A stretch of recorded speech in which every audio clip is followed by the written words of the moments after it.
Dominique Régnier, bonjour. Bonjour. Un grand merci de nous accorder cet entretien. Avec votre fondation, vous venez de publier la radiographie de l'antisémitisme en France. Alors, en quoi consiste cette radiographie?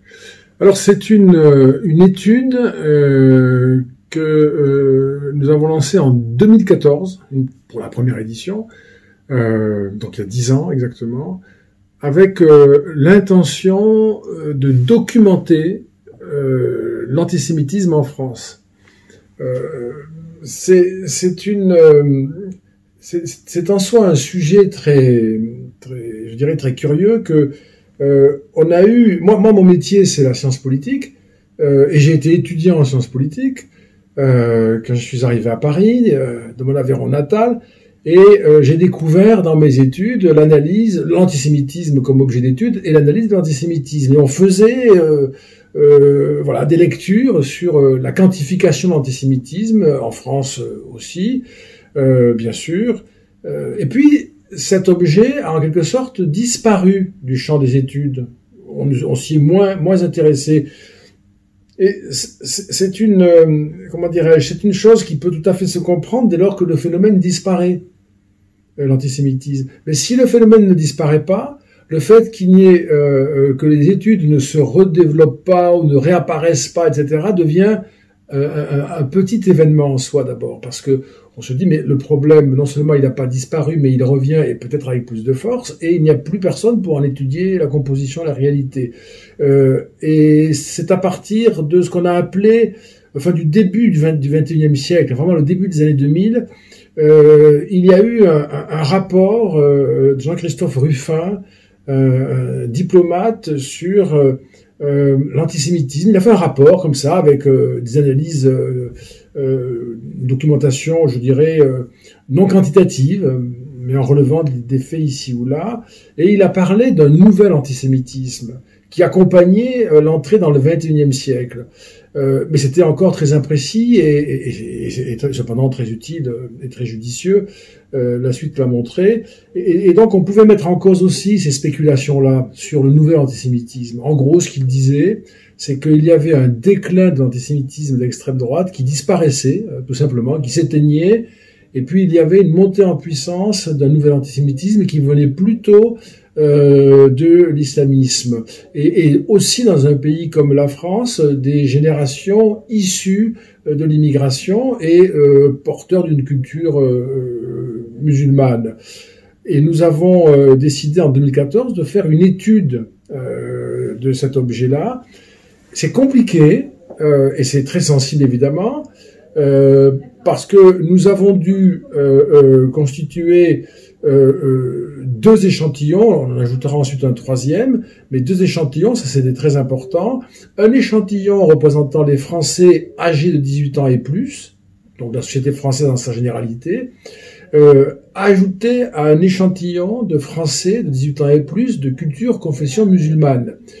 Et c'est là qu'on a réalisé une opération qui en 2014 a suscité une levée de bouclier dans une partie du monde des sciences sociales, où malheureusement, plutôt que de regarder ce que donnaient les résultats, on a eu une sorte de procès d'intention, je dirais. Pourtant, nous avons fait ça avec beaucoup de précautions et de façon très très rigoureuse, avec un institut de sondage qui est l'IFOP. C'était pas facile à faire, mais nous y sommes arrivés.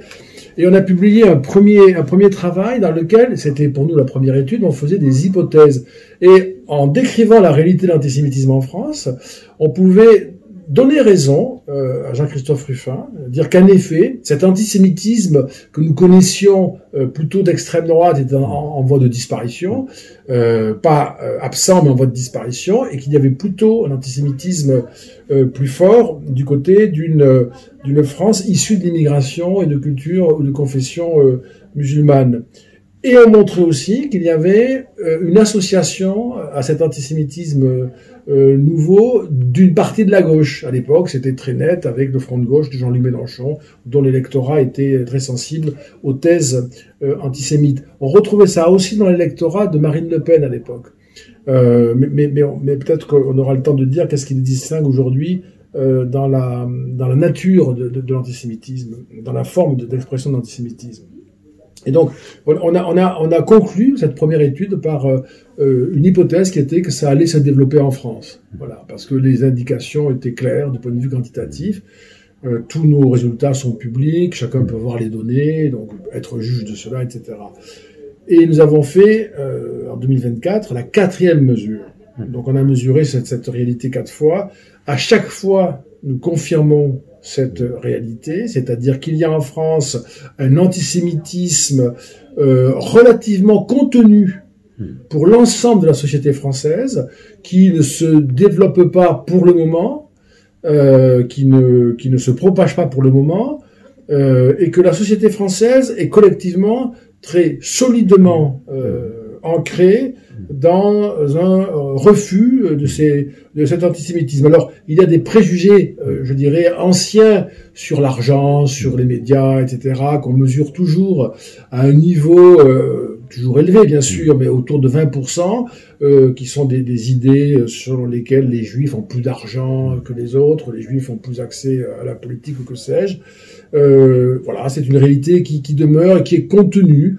Mais il y a aussi une deuxième dimension qui est très clairement nouvelle et qui active beaucoup la scène internationale, en tout cas la référence à la scène internationale. Je pense bien sûr en particulier aujourd'hui au conflit israélo-palestinien, qui n'est plus ce que moi j'appelle un antisémitisme de préjugés, celui dont je viens de parler à l'instant, mais un antisémitisme d'agression, c'est-à-dire les mêmes idées négatives, les mêmes préjugés stigmatisants sur la communauté juive, mais associés au soutien exprimé d'actions, d'agressions contre des biens supposés appartenir à des juifs ou contre des personnes supposées juives en raison de la critique que l'on fait de la politique menée par le gouvernement israélien. C'est tout cet enchaînement-là qui est extrêmement problématique.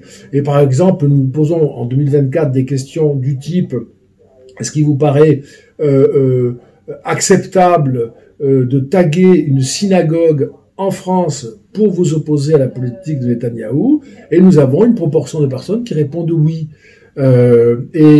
Là, pour moi, on touche quand même au cœur de cet antisémitisme en pleine expansion. Et au fond, ceux qui sont, c'est très curieux d'ailleurs, ça c'est même, je pense pas qu'on ait mis ça au jour avant cette étude de 2024 quelque part. Ceux qui sont restés dans l'antisémitisme de préjugés, là, se rétractent, ne se reconnaissent pas dans cet antisémitisme-là, qui par exemple nous amène aussi à interroger sur est-ce que vous comprenez qu'on s'en prenne à un commerce supposé appartenir à un juif pour critiquer la politique d'Israël, etc. Ou est-ce que vous acceptez que l'on puisse bousculer quelqu'un dans la rue qui soutiendrait le gouvernement de Netanyahou? Tout ceci en France, donc avec cette espèce de confusion entre une appartenance religieuse et une politique menée par un pays autre.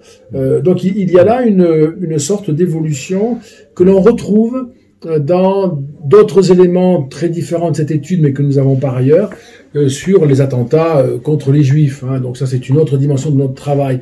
Mais c'est ça le changement, c'est-à-dire que nous avons premièrement un changement de nature et on passe du préjugé à l'agression. C'est en train de se faire, ça. Voilà. Et la deuxième dimension que je trouve très préoccupante, et même vraiment, j'espère que les responsables politiques s'y intéresseront parce que c'est absolument vital. Je peux dire encore aujourd'hui, en 2024, que la société française n'est pas antisémite dans son ensemble, mais je dois malheureusement ajouter qu'elle va le devenir. C'est ça.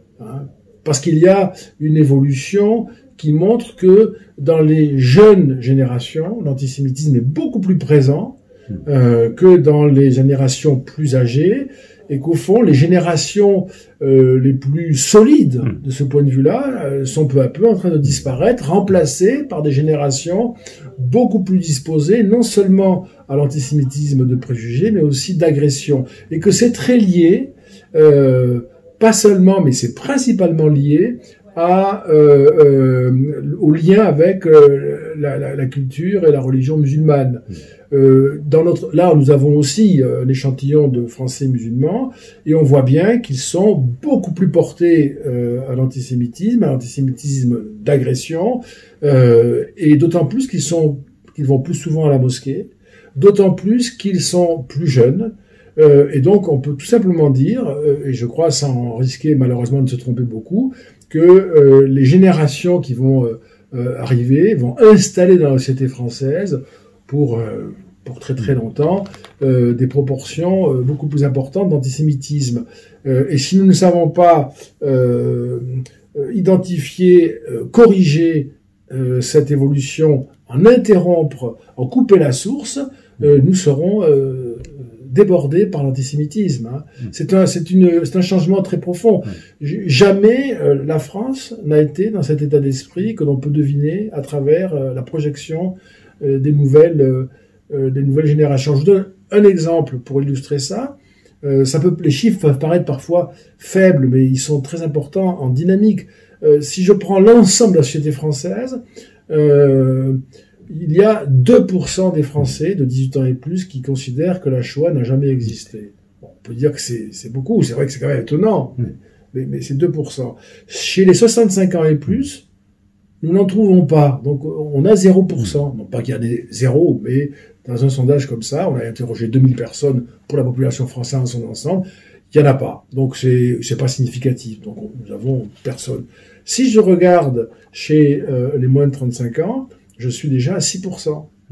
On peut dire 6%, c'est pas tant que ça, mais si, parce que ça veut dire que les nouvelles générations sont beaucoup plus antisémites que la moyenne nationale, incomparablement plus antisémites que les générations plus âgées. Et si je ramène... La génération âgée, c'est 0. C'est 0. Voilà. 65 ans et plus, c'est 0. Moi, je trouve que c'est quelque chose à la fois d'effrayant et d'émouvant, effrayant par les conséquences possibles, et émouvant parce que nous n'avons pas tout raté. Au contraire, ces générations qui sont dans cet état d'esprit de savoir ce qui s'est passé, de se défier de tels préjugés, etc., eh bien, sont le fruit de leur propre travail personnel, des familles, et aussi de l'école, et aussi des médias, et aussi du cinéma, et aussi des documentaires, et aussi de l'histoire et des témoignages. Bref, c'est un travail collectif qui fait que nous sommes arrivés à ce résultat. Mais c'est une fragilité incroyable. Et si ça n'est pas renouvelé, on le sait. Ça disparaît, et nous avons ensuite tout à refaire. C'est très périlleux, en tout cas, de rentrer dans une époque où il faudrait tout refaire. Alors, dans cette étude, à la page 7, vous présentez les grands enseignements. Vous le faites en 13 points, et ça reprend pour l'essentiel ce que vous venez de nous expliquer.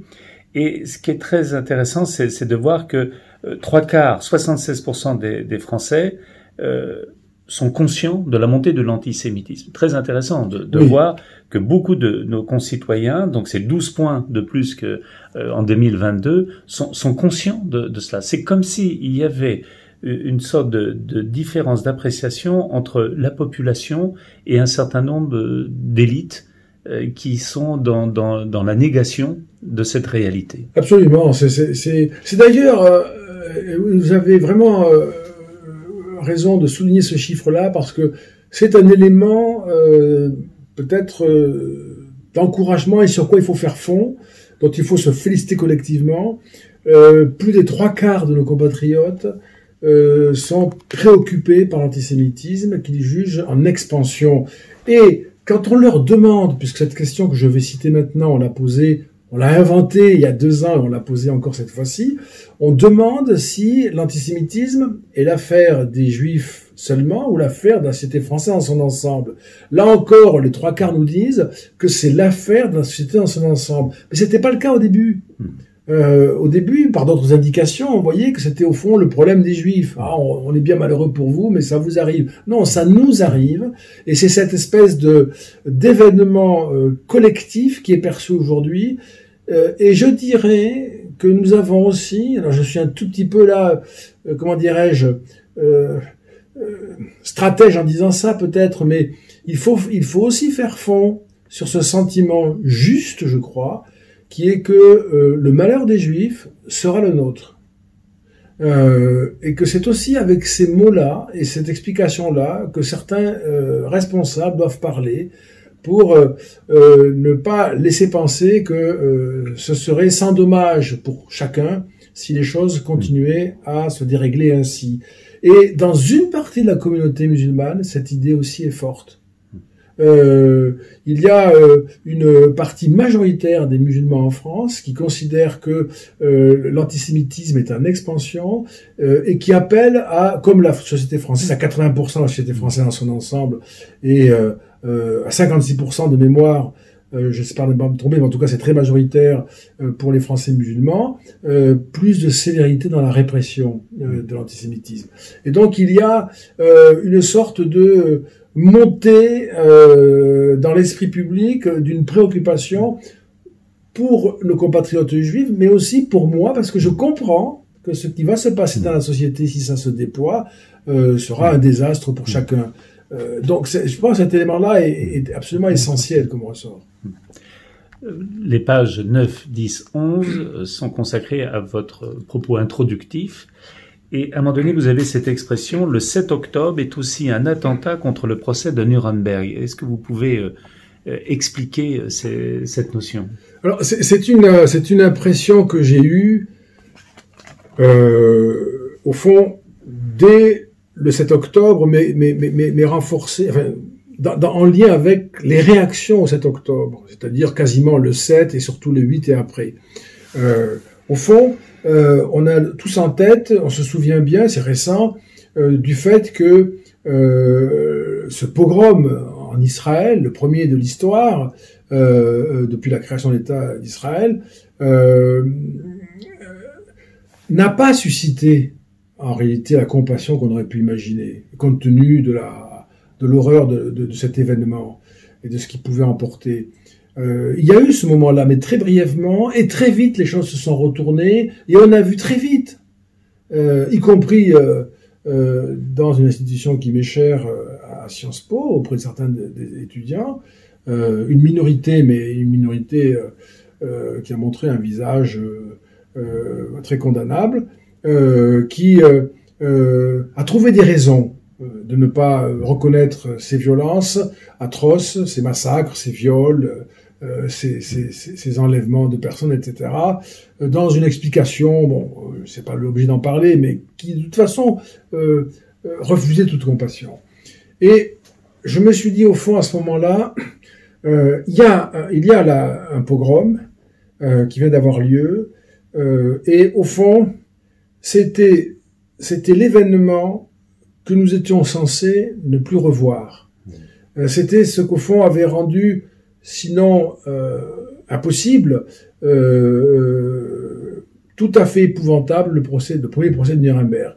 Alors, nous ne sommes pas naïfs, nous savons bien qu'un procès comme celui-là n'empêchera pas les choses de se répéter, mais il y a eu une période pendant laquelle il fallait tout de même admettre que quelque chose d'inouï s'était passé et qui ne pouvait pas se reproduire, ni pour les Juifs, ni pour personne d'autre. La persécution de personnes en raison de ce qu'elles sont, en raison de leurs croyances, etc. Non pas que ça n'ait pas eu lieu ensuite, ça ne s'est pas produit en tout cas pour les Juifs, il n'y a pas eu de pogrom, mais ça s'est produit pour d'autres groupes de personnes, d'autres religions. Moi, je me suis beaucoup intéressé à la persécution des chrétiens dans le monde, puisque c'est la première religion du point de vue de la persécution, en particulier en Afrique subsaharienne, en raison de Boko Haram très singulièrement. Donc, c'est pas que ça n'a jamais eu lieu, mais là, au fond, c'est comme une sorte d'interdit qui a sauté. Et ce qu'a fait le Hamas le 7 octobre, c'est montrer publiquement que c'était possible de revenir avant Nuremberg. Et je pense que malheureusement, c'est ce qui s'est passé. Les manifestations l'ont montré ensuite. Il y a eu des manifestations au cri de gazons les Juifs en Australie, à Sydney. On s'en est pris à un hôtelier juif, supposé juif, à Madrid, en Espagne. On a déchiré les affiches d'otages, de bébés otages, etc. À Paris, je l'ai vu de mes yeux vus. D'ailleurs, on en a fait la couverture de cette 4e édition. Bref, chacun sait tous ces exemples-là. Aux États-Unis, c'était tout à fait impressionnant, etc., etc. Dans ces parties du monde, l'Occident démocratique, libéral, qui a été instruite, qui sait, qui connaît l'histoire, tout ça, c'est à voler un éclat en quelque sorte. Et je pense, je redoute que derrière ce pogrom, il y ait l'intention, si forte qu'elle ressemblerait à une main d'ailleurs, l'intention de détruire la leçon de Nuremberg pour rendre à nouveau possible dans le monde politique la brutalité pure sans aucune autre précaution.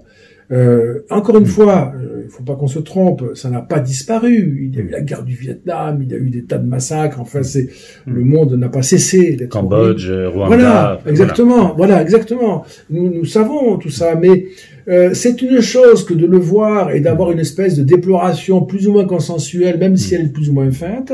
Autre chose de dire, écoutez, c'est comme ça. Maintenant, c'est ainsi. Ils l'ont bien cherché, que sais-je. Et je le vois derrière que, au fond, un point très positif pour des États despotiques, des projets despotiques, dans lesquels je situe le régime de Poutine, la Chine de Xi Jinping, l'Iran des mollahs, à tout le moins, pour ajouter la Corée du Nord, mais c'est une espèce de proxy, comme on dit aujourd'hui, qui se sont au fond en quelque sorte retrouvés, et je pense que c'est leur intention fondamentale, de faire sauter ces conventions d'après 45, que ce soit Nuremberg ou les institutions internationales, et on voit le mal qu'on leur fait aujourd'hui, pour à nouveau autoriser les puissances qui en ont le pouvoir à faire ce qu'elles veulent faire sans rendre de compte à personne. Elles n'ont pas de compte à rendre au plan intérieur, on le sait, parce que ces régimes, ils sont insensibles.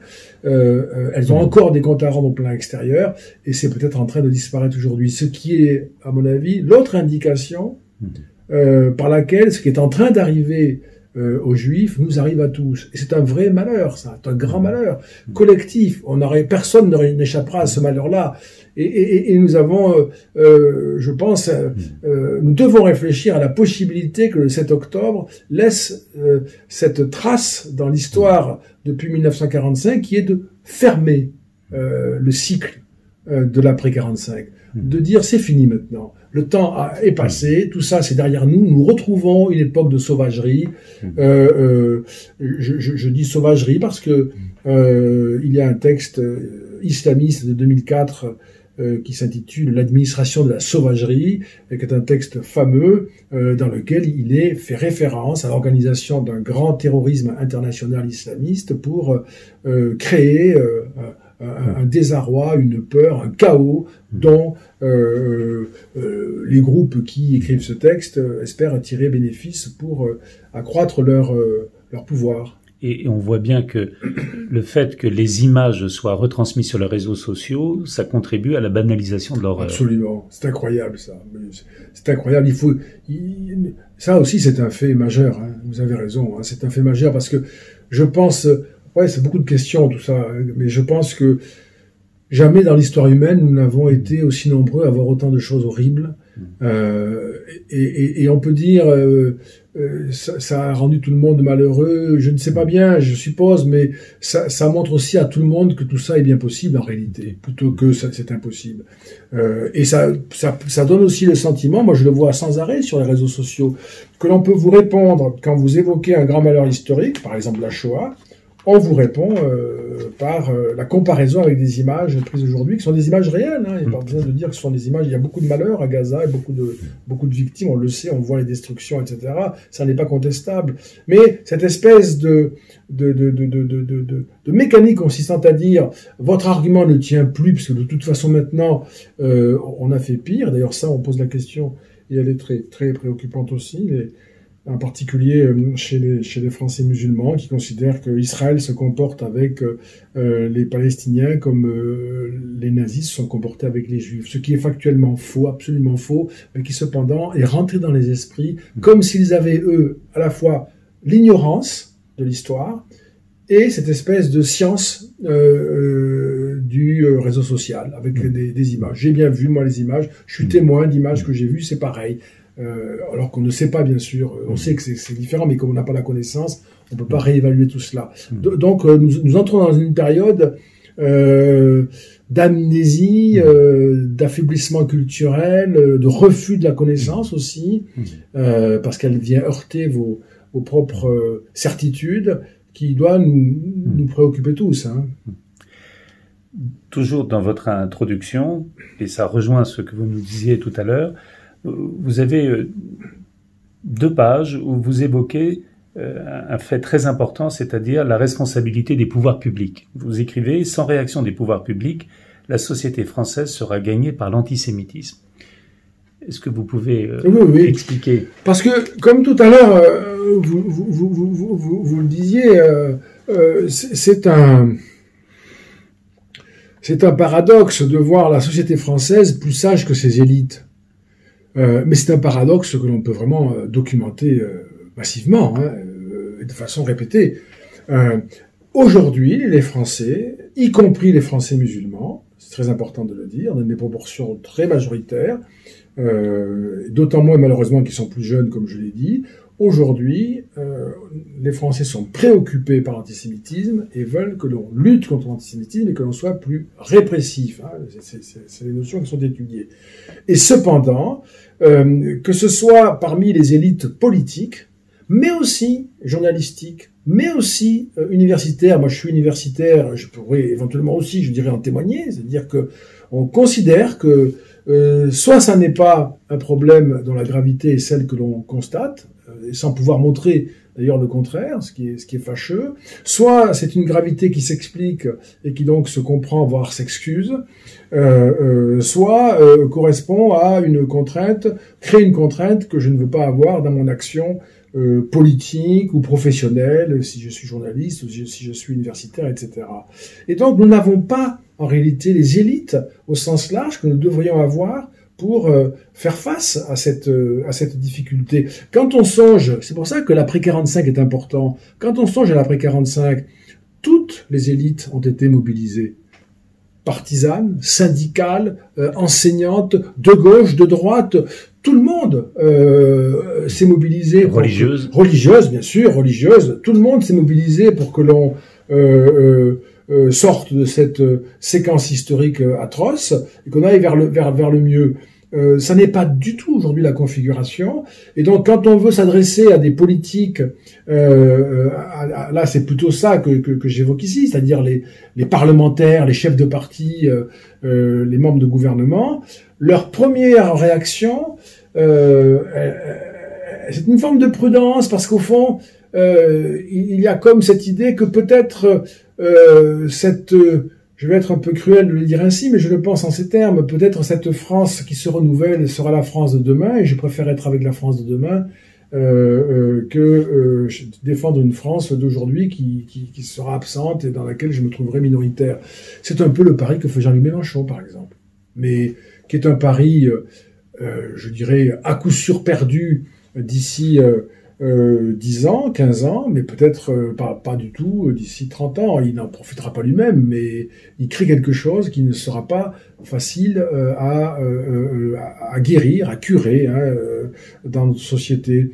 Et je pense qu'il y a en réalité dans le personnel politique une forme d'hésitation aujourd'hui sur la position à avoir contre l'antisémitisme, qu'il y a une partie de cette classe politique et même une partie de ces politiques qui sont en train de se dire, au fond, est-ce que c'est pas le moment de franchir, de faire cette transgression supplémentaire, puisqu'ils ont l'air amateurs de transgression, cette transgression supplémentaire consistant à dire, l'antisémitisme, ça n'est plus mon combat. Ça l'a été, mais c'est une époque passée. Aujourd'hui, c'est différent, comme si, au fond, cet enjeu-là n'était qu'un enjeu, en quelque sorte, une sorte, peut-être que mode est trop dépréciative, mais une époque qui est révolue, et on pourrait dire sans conséquence majeure et gravissime que l'époque est révolue. C'est catastrophique, ça. Hein. Et c'est en train, je pense, de se faire à bas bruit. On peut sentir une espèce de réserve chez les politiques, une espèce de rétraction, la peur de s'engager davantage. Oui, il faudrait voir, écoutez, il y a aussi des problèmes quand même, etc. Bref, c'est beaucoup de lâcheté, à l'époque où nous avons besoin, au contraire, d'affirmer nos valeurs et de prendre soin du futur. Et c'est maintenant, évidemment, que ça se joue. Voilà, merci beaucoup de nous avoir consacré cet entretien. On ne peut que encourager à lire cette étude, Radiographie de l'antisémitisme en France. Juste une dernière question, où peut-on se procurer cette étude ? Alors, merci mon père, merci cher Christophe, je veux quand même vous le dire, de peur que on n'ait pas le temps. Cette étude, on peut la trouver sur le site de la Fondapol, fondapol.org, et c'est une étude qu'on peut bien sûr télécharger gratuitement, et ensuite partager ou lire, enfin bref, voilà, on peut la trouver gratuitement. Le petit volume en papier, on peut l'acheter si on le commande, mais il faudra accepter de payer le prix du port, parce que sinon je ne pourrais pas faire face. Donc voilà, c'est gratuit. Voilà. Merci beaucoup, Dominique Régnier. Merci infiniment.